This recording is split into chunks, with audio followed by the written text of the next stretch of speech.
성도 여러분 반갑습니다. 자, 오늘은 로마서 제 11번째 시간 되겠습니다. 그래서 로마서 15장 말씀을 오늘 처음부터 끝까지 한번 살펴보도록 하겠습니다.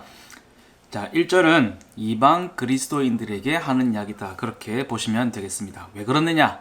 믿음이 강한 우리다, 이렇게 이야기를 하고 있습니다. 이방 그리스도인을 이야기하죠. 14장에서는 누구를 이야기했습니까? 믿음이 약한 자들, 누구였습니까? 유대인이죠. 유대 그리스도인들은 믿음이 연약해서 이런저런 따지는 것도 많고 거치는 것도 많고 아직도 율법에 조금 매여있는 그런 상태다. 그러나 믿음이 강한 우리, 믿음이 강하여서 무엇이든지 가하고 자유함을 누리고 있는 사람들이 바로 이방 그리스도인들이 되겠습니다. 이방 그리스도인들의 이야기를 그들의 약점을 담당하라, 그렇게 이야기를 하고 있습니다. 그들이 마음에 양심에 가책이 많은 것과 지켜야 되는 것들이 많은 것과 늘 힘들게 따지고 하는 그 모든 약점들, 그것을 약점이라고 표현을 하고 그 약점을 담당해라고 얘기를 하고 있습니다. 담당하라는 것은 그러려니 내가 답답하고 내가 보고 있는 것이 참 천불이 나고 그래도 참아라, 그 정도의 얘기가 아니라 그들을 관용하고 또 지원하고 도와주라, 그 이야기까지 다 포함하고 있는 관용이라고 볼 수가 있습니다. 왜 그렇게 해야 되느냐? 자기를 기쁘게 하지 말아야 되기 때문입니다. 교회는 공동체이기 때문에 나를 기쁘게 할 것이 아니라 상대방을 기쁘게 하고 우리를 기쁘게 할 필요가 있다라는 것이죠. 자기를 기쁘게 한다는 것은 자유를 남용하는 것입니다. 이전에 말씀드렸던 것처럼 자기의 음식의 자유로운 것을 가지고 막 남용하여서 유대인들의 마음에 시험에 들게 하고 막 절기도 안 지키고 이렇게 하는 자유를 남용함으로 인해서 유대인들의 마음을 상하게 하는 그런 일을 하지 말고 자기를 기쁘게 하지 말고 공동체를 함께 기쁘게 하라는 것입니다. 그 이야기가 2절부터 4절까지 이렇게 나오는 것이죠. 이웃을 기쁘게 하는 것이 바로 선을 이루는 것이고 덕을 세우는 것이다, 그렇게 설명을 하고 있습니다. 그 근거가 무엇이냐? 왜 내가 나를 기쁘게 하면 안 되고 공동체와 우리와 상대방을 기쁘게 하려고 늘 애쓰고 생각해야 하느냐? 그리스도께서 자기 자신을 기쁘게 하지 아니하시고 너희를 위해서, 너희를 기쁘게 하기 위해서, 너희가 구원의 기쁨, 부활의 기쁨을 누릴 수 있도록 천국의 소망을 가지고 기뻐할 수 있도록 해주기 위해서 자신은 십자가의 고통을 감당하셨던 것을 너희가 기억하라 라는 것이죠. 시편 6편 9절의 말씀을 인용하고 있습니다. 주를 향한 비방이 내게 미쳤나이다. 바깥의 사람들이 그리스도인들을 향한 비방, 그것은 예수 그리스도를 향한 비방이었고 또한 그것을 감당해야 하는 것이 바로 우리의 사명이고 우리 공동체는 하나 되어야 된다, 그 이야기를 하고 있는 것입니다. 이렇게 성경 구약의 이야기를 인용하는 것은 교훈, 인내, 위로, 소망을 얻기 위한 것이다, 그렇게 말씀을 하고 있죠. 성경이 너희에게 자기를 기쁘게 하지 말라라고 하는 것은 너희를 억압하고 너희가 기쁘게 살지 못하게 하고 불행하게 살도록 만들려고 하는 것이 아니라 귀한 교훈과 인내와 위로와 그리고 무엇을? 소망을 주기 위한 것이다. 참된 소망과 기쁨이 있어야 된다는 것이죠. 자, 1절이 이방 그리스도인들에게 하는 이야기다, 그렇게 말씀을 드렸는데요. 사실 이것이 누구를 향한 이야기가 되겠습니까? 바로 우리에게 향하는 말씀이 되겠죠. 우리에게 이웃을 기쁘게 하라, 이렇게 말씀을 하셨는데 이웃을 기쁘게 하는 것이 곧 무엇을 기쁘게 하는 것이다, 그 말씀이겠습니까? 하나님을 기쁘시게 하는 일이 바로 그것이다. 5절에서 7절 말씀입니다. 바울의 관심사가 무엇이냐? 바울의 기도 제목, 바울이 최종적으로 원하고 있는 집중된 관심사가 무엇이냐? 그리스도 예수를 본받아 너희가 서로 뜻이 같게 되기를 원한다, 그렇게 기도한다라는 것이고요. 한 마음과 한 입으로 하나님께 영광 돌리기를 원한다. 그리스도께서 우리를 받으신 것처럼 너희도 서로 받으라.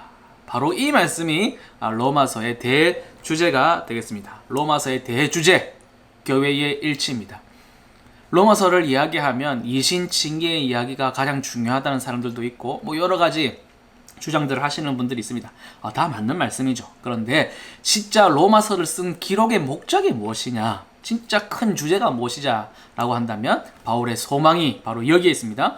교회의 일치입니다. 너희가 뜻이 하나 되고 마음이 하나가 되고 입이 하나가 되어서 하나님께 영광을 돌리도록 하기 위해서 로마서를 쓰는 것입니다. 그래서 어떻게 해야 되느냐? 그리스도께서 원수인 죄인인 너희를 받으셨던 것 같이 너희도 서로 받으라. 다시 한번 말씀드리겠습니다. 서로 받으라. 이것이 로마서의 대주제가 되겠습니다. 8절에서 12절 말씀입니다. 열방의 하나님에 대해서 이야기를 하는데요.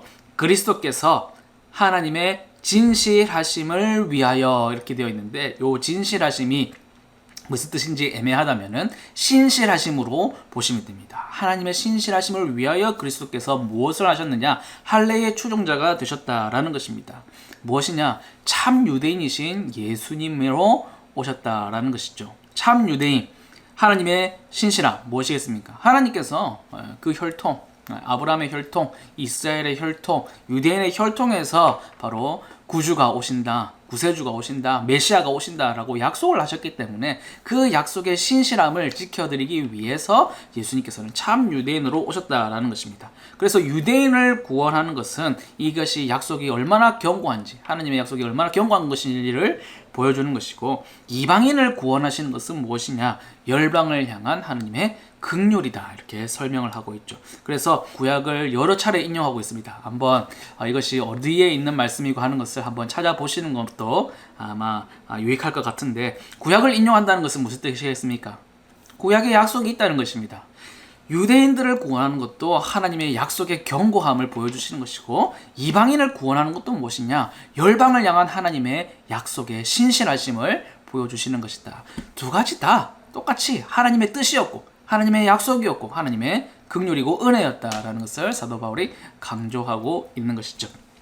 13절에 보면 바울의 축도가 나옵니다. 소망의 하나님이 이렇게 이야기를 하죠. 소망은 미래를 바라본다는 것입니다. 지금 현재뿐만 아니라 너희가 앞의 일을 생각하고 미래를 나아가 봐라. 그래서 너희가 궁극적으로는 소망이 넘치게 하기를 원하노라. 무엇으로요? 성령의 능력으로 너희 안에 소망이 넘치게 하시기를 원한다. 소망의 하나님이 소망이 넘치게 하시기를 원한다. 무슨 뜻이겠습니까? 성령의 충만, 하나님의 영의 충만이 너희에게 있기를 원한다. 그것이 바로 바울의 축도입니다. 특별히 하나님의 영의 충만 가운데 어떤 측면을 강조했습니까? 소망, 교회의 일치, 아름다운 교회로서 세워져가는 그런 소망을 너희 안에 충만하게 되기를 기도하였습니다. 그래서 바울의 축도를 한마디로 요약을 한다면 바로 성령 충만이 되겠습니다. 너희에게 성령의 충만이 있기를 원한다. 그것이 바로 사도 바울의 축도입니다. 성령의 충만이 있을 때에 너희가 하나 될 수 있고, 마음과 뜻과 입술로 하나 되어서 하나님께 영광을 돌릴 수 있고, 서로 받는다라고 하는 것은 사실 인간의 어떤 기본적인 성정으로서는 불가능한 것입니다. 원수 맺는 것을 좋아하고, 다투기를 좋아하고, 원수 갚는 것을 즐기고, 분노하고 하는 것을 굉장히 쉽게 하는 것이 사람의 성정인데 어떻게 서로 받을 수가 있겠느냐. 그것은 바로 하나님의 성령의 충만이 있을 때에 가능하기 때문에 바울이 그것을 원하고 있는 것이죠. 14절에 보시면 바울의 세 번째 확신이 나옵니다. 첫 번째, 두 번째 확신 말씀을 드렸고, 세 번째 확신인데 무엇을 확신하느냐? 너희가 스스로 선함이 가득하다는 것을 확신한다. 그리고 모든 지식이 찼다는 것도 확신한다. 너희가 서로 능히 권면할 수 있는 수준에 있는 자들임을 내가 확신한다. 이렇게 이야기를 하고 있습니다. 그동안 사도 바울이 너무 질책하고 또 지적하고 또 가르치고 하는 그런 모습을 보였던 게 조금 마음에 걸렸던지 그리스도인의 정중함을 표현하고 있는 것이죠. 사실은 너희가 이미 그 말씀들을 다 알고 있고 지식이 충만하고 다 할 수 있는 사람이란 거 알고 있다. 그러나 내가 또 이야기하는 이유가 무엇이냐? 15절 말씀에 다시 생각나게 하려고. 알고 있다고 해서 끝이 아니라는 것입니다. 옛날에 배웠고 옛날에 내가 외웠었고 그것이 중요한 것이 아니라 다시 반복하고 다시 생각하고 다시 배우고 다시 실천하고 하는 그런 것들이 필요하다는 것이죠. 유대교 그리고 헬라 문화에서 어떤 교리 전통을 반복해서 학습하고 실천한다는 뜻의 전문 용어를 다시 생각나게 하려고 하는데 헬라어를 사용을 했습니다. 그래서 너희가 전문적으로 믿음과 또 신앙생활에 있어서 조금 훈련들이 필요하다. 계속되는 반복 훈련들이 필요하다는 것을 사도 바울이 얘기하고 있는 것이죠. 그리고 그것이 내가 지금 이렇게 이야기하는 훈련을 시키는 이유다. 그렇게 말하고 있습니다. 16절에서 21절은 바울의 은혜에 대해서 얘기합니다. 이방인을 위해 사도로 세워진 것을 자신의 은혜라고 얘기하고 있죠. 책임도 있고 권위도 있는 것입니다. 성령의 능력으로 이루어진 이방 사역이다. 그렇게 얘기를 하는데요. 사실 이것이 내가 한 것이 아니라 하나님께서 하신 일이라는 것을 강조하고 있는 부분인 것입니다. 나는 감히 말하지 않는다. 나는 감히 다른 말 안 한다. 나의 말, 내가 가르치고 싶고 뭐 좀 나에게 좀 이득이 되는 말을 군데군데 끼워 넣어서 그렇게 했으면 좋겠다라는 말을 감히 하지 않는다. 왜? 나는 오직 하나님의 은혜만을 이야기할 뿐이다. 하나님께서 하시는 일만 이야기할 뿐이다 라는 것이죠. 복음이 편만하여졌던 것을 너희가 보지 않느냐. 그 증거도 바로 너희 눈앞에 있다는 것입니다. 나는 남의 터 위에 건축하려 하지 아니한다 라고 이야기를 하고 있습니다. 로마 교회가 그렇죠. 사실은 많은 이방인 교회들이 사도 바울이 직접 세운 것이고 또 방문했고 가서 복음을 전하여서 이루어진 교회들이었습니다. 그러나 로마 교회는 특별히 사도 바울이 방문해 보지도 않았고 바울이 가서 세운 그런 교회도 아니었습니다. 그런데 너희에게 가르치려고 하고 이런 편지를 보내고 하는 것이 내가 너희의 어떤 사도가 되기 위해서, 너희의 주인이 되기 위해서, 교회의 어떤 수장이 되기 위해서 하는 일이 아니라는 것입니다. 나는 남의 터, 이미 세워진 교회, 이미 든든히 세워져 있는 이루어진 공동체에 가서 내가 숟가락만 얹는 그런 일들을 하려고 하는 것이 아니라는 것을 이야기를 하고 있는 것이죠. 22절부터 24절 말씀입니다. 로마도 보아야 하리라. 그러나 자신은 로마에 가고 싶은 뜻이 있음을 밝히고 있습니다. 사도행전 19장 21절에 나오는 말씀이죠. 로마도 보아야 하리라. 사도 바울의 마음속에는 늘 로마 교회도 한번 방문해야 되고 그들에게 가서 권면해야 되고 함께 교제도 해야 되고 말씀도 나누어야 되고 하는 그런 열망이 있었다라는 것입니다. 그런데 여러 번 막혔어요. 여기 막혔다라고 하는 표현은 다른 게 막혔다는 것이 아니라 하나님께서 막으셨다라는 표현을 사용했다고 보시면 되겠습니다. 로마 교회에 가고 싶었던 이유가 여러 가지가 있겠습니다만은 또 한 가지 이야기를 하고 있습니다. 너희가 그리로 보내주기를 바람이라 라고 얘기하고 있습니다. 서바나로 가는 길에 너희에게 방문하고 너희가 서바나로 보내주기 원한다. 무슨 말이겠습니까? 서바나로 가는 전도 사역에 있어서 너희가 지원자가 되어주길 바라고 선교의 후원자가 되어주기를 바라는 마음도 있다라는 것을 그 뜻을 이야기하고 있는 것입니다. 25절부터 29절 말씀은 성도의 연보에 대해서 말씀을 하십니다.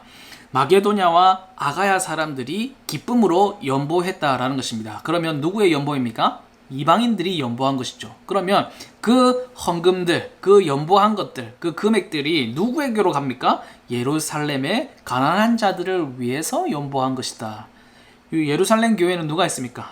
대부분 유대인, 거의 99.9%의 유대인 교회가 바로 예루살렘 교회라고 할 수가 있는데 이방인들이 예루살렘에 있는 유대인들 가운데 고아와 과부와 가난한 사람들이 많다는 그런 소식을 듣고 기쁜 마음으로 헌금을 했다라는 것입니다.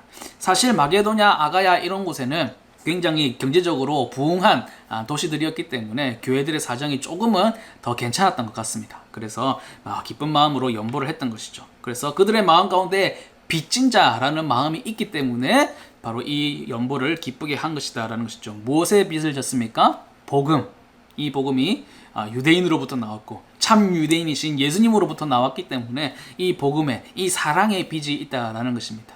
이전에 말씀드렸던 바와 같이 사랑의 빚 외에는 아무것도 빚지지 말라라고 얘기했던 사도 바울이 바로 요 빚진 자 그들의 마음을 이야기하고 있고요. 그들이 이 복음과 이 사랑으로 빚을 졌다면 자신이 할 수 있는 방법, 특히 지금 이 방법이죠. 물질적인 것으로 그 빚을 갚는 것도 당연히 할 수 있는 일이다. 그렇게 이야기를 하고 있습니다. 이 열매, 이방인들이 구원을 받고 심지어는 교회를 세우고 심지어는 더 나아가서 그들이 유대인들을 위해서 헌금했던 이 열매, 그 열매를 그들에게 확증하기 위하여서 예루살렘으로 간다라고 말씀을 하고 있습니다. 한 지역 교회를 넘어선 교회의 일치를 위해서 간다라는 것이죠. 로마 교회 안에는 이방인 성도들과 유대인 성도들이 있어서 그들의 가운데 첨예한 어떤 대립의 문제와 서로 갈등의 문제들이 있었던 것을 서로 받으라, 교회의 일치를 이루라 라고 얘기했던 사도 바울은 로마 교회 한 교회뿐만 아니라 이방 교회와 예루살렘 교회 두 지역 교회들을 일치시키는 그런 사역을 위해서 내가 간다라고 이야기를 하고 있는 것이죠. 30절에서부터 32절에 보면 그 일을 위해서 사도 바울이 기도를 요청하고 있습니다. 교회의 일치가 아마 쉬운 일이 아닐 것이다 라는 것이죠. 다른 성경의 내용들을, 사도행전이나 이런 내용들을 보면은 사람들이 뜯어말립니다. 가지마라, 가지마라. 너희가 아무리 그런 좋은 열매, 헌금을 가지고 간다고 해도 그것을 가지고 유대인들의 어떤 성지요, 그들의 진짜 집합제, 그들의 중심이라고 할 수 있는 예루살렘 교회로 가서 그 얘기를 꺼낸다는 것은 너희 목숨이 위험할 수 있는 일이다. 다 뜯어말리죠. 그런데 사도 바울은 간다고 이야기를 합니다. 유대에서 순종하지 아니하는 자들에게서 건짐을 받게 기도하라. 분명 유대인들 가운데서는 그것을 좋지 않게 생각하고 아직도 이방인의 구원에 대한 마음이 닫혀있는 자들, 그래서 그 돈은 물론이고 사도 바울을 거절하고 심지어는 사도 바울을 잡아 가두고 심지어는 그 목숨을 노릴 수도 있다라는 배경이 깔려있는 것이죠. 그래서 이 이방의 연보를 받을 만한 것이 되도록 너희가 기도해달라, 그렇게 사도 바울이 간절한 마음으로 기도를 요청하고 있습니다. 교회의 일치가 이루어진 그 연보를 받고 서로 교제하고 이방인 교회가 세워진 그 여러 선교 사역들에 대한 보고를 하고 유대인들은 그 소식을 듣고 함께 기뻐하고, 그런 기쁨의 소식을 가지고 나중에 로마 교회를 내가 방문했을 때에 서로 그 이야기도 나누고 서로 편히 쉼을 가질 수 있도록 좀 기도해 달라, 그렇게 사도 바울이 요청을 하고 있는 것입니다. 그리고 마지막 33절 축복의 기도를 하고 있는 것이죠. 평강의 하나님께서 너희 모든 사람과 함께 계실지어다. 아멘. 사도 바울이 가장 중요한 이야기들을 담고 있는 로마서 15장의 이야기였습니다. 서로 받으라, 그 중요한 얘기를 했던 사도 바울이 나도 그 일을 위해서 무엇을 하고 있느냐, 목숨을 걸고 이 연보를 들고 예루살렘 교회로 향하여 가고 있다. 나를 위해서 기도해 달라, 그렇게 이야기하고 있는 것이죠. 사실 로마 교회가 그 편지를 받고도 계속해서 서로를 받지 못하고 들이받고 있다면 그를 위해서 기도한다는 것이 사실은 어불성설이 될 수 있겠죠. 그들 자체가 이미 교회의 일치를 이룰 마음이 없고 서로 평강의 하나님을 바라보고 있지 않는데, 그 평강의 하나님이 사도 바울을 도와주시기를, 교회의 일치를 이룰 수 있기를 기도한다는 것은 사실 말이 되지 않는 일입니다. 그래서 너희가 내 편지를 받고 이것을 회개하고 반성하고 너희의 마음을 열어서 서로 받고 용납하고 도와주고 하나된 교회, 하나님께 영광 돌리는 교회가 되어서 나를 위해 기도하라. 사도 바울이 아름다운 미래에 대한 소망을 품고 이 서신을 쓰고 있는 것을 볼 수가 있는 것이죠. 자, 여기까지 로마서 15장 그리고 로마서 공부의 11번째 시간이었습니다. 다음 주에는 드디어 마지막 시간이 되겠습니다. 12강 로마서 마지막 장인 16장의 말씀을 가지고 서로 은혜를 나누고자 합니다. 수고하셨고요. 다음 주에 또 뵙도록 하겠습니다. 감사합니다.